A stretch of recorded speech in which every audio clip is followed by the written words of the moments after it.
ければ。今スバルを買うと最大10万円が買え回答は逮捕する炭が減ってるピースがモバゲーに Just to say, hey,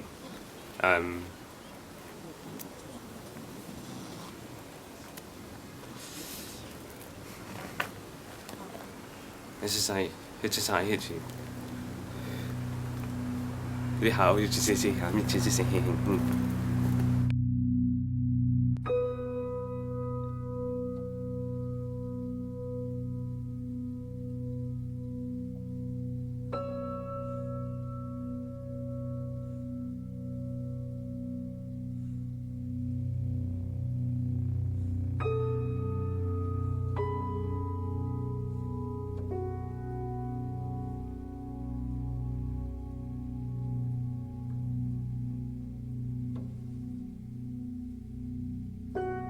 リンゴの歌、赤いリンゴに唇寄せて、黙って見ている青い空。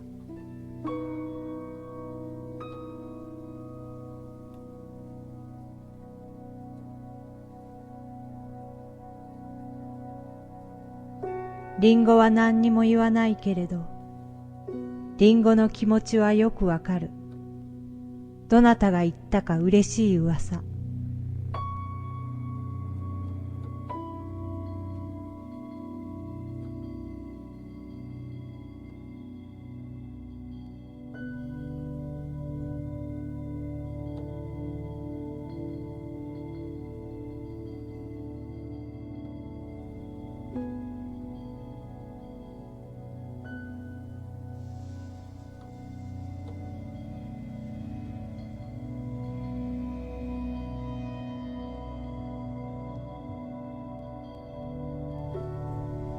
生命は自分自身だけでは完結できないように作られているらしい。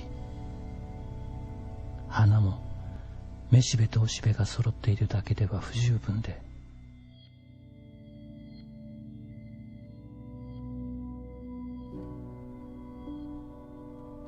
虫や風が訪れてめしべとおしべを仲立ちする。その中に欠如を抱き、それを他者から満たしてもらうのだ。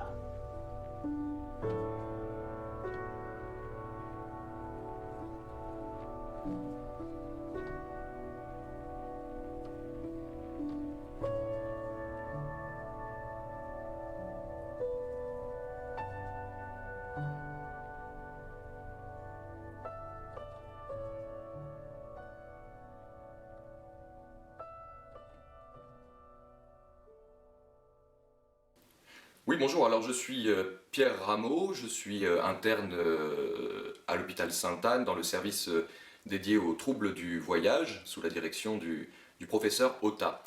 Le professeur Ota a mis à jour il y a quelques années un trouble particulier, donc, que nous appelons donc le trouble du voyage.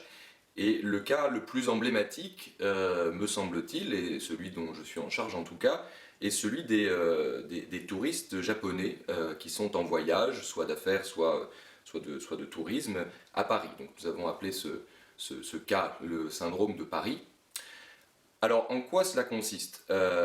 Ça paraît assez bénin initialement, mais il faut quand même réaliser que les troubles psychiques et psychiatriques qui sont parfois induits par ce syndrome peuvent aller jusqu'à des phénomènes de suicide, mais enfin initialement c'est quelque chose d'assez bénin. En fin de compte, les touristes japonais, comme tous les touristes du monde entier d'ailleurs, sont abreuvés d'images et de conceptions de Paris, Paris étant une ville très policée, très propre, avec des monuments absolument sublimes. Donc ça c'est des choses qu'on peut voir à la télévision, qu'on peut voir sur les cartes postales, etc. Donc ça c'est l'image un petit peu galvaudée qu'on peut avoir à l'étranger, et c'est tout à fait pardonnable puisque probablement nous avons la même image de bien des pays nous-mêmes. Et quand ils arrivent à Paris, en réalité, il y a une espèce de choc qui se produit, et qui est le suivant, qui est que les touristes réalisent qu'il n'y a pas seulement des beaux monuments, pas seulement des rues propres, pas seulement des belles choses, mais qu'il y a aussi des personnes en charge de cette beauté, c'est-à-dire des éboueurs, des travailleurs, qu'il y a des travaux, il y a du bruit.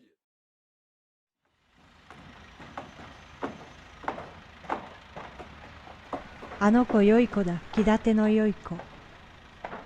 リンゴによく似た可愛い子。明日もまたねと夢見顔。みんなで歌えばなお嬉しい。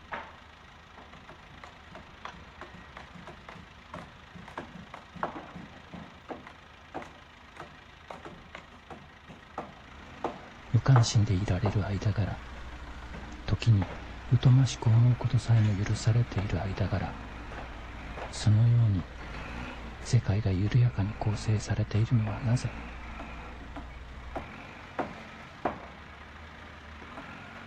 Alors c'est un syndrome au-delà duquel il est très difficile de passer, mais si on accompagne correctement ces personnes, et en particulier si on parvient à leur faire intégrer ces images de travailleurs, d'éboueurs, etc., comme des images ayant une véritable valeur esthétique, eh bien le choc initial est dépassé, est ravalé en réalité, donc il n'y a plus de distanciation du regard, et ces personnes finissent par trouver certaines activités que nous jugerions banales, voire laides, esthétiquement douteuses, finissent par les juger plus belles en réalité que nous le ferions nous-mêmes. Donc en fait, après le syndrome, une fois qu'on est allé au-delà du syndrome, eh bien, on peut poser sur la ville un regard qui est probablement plus riche que le nôtre propre.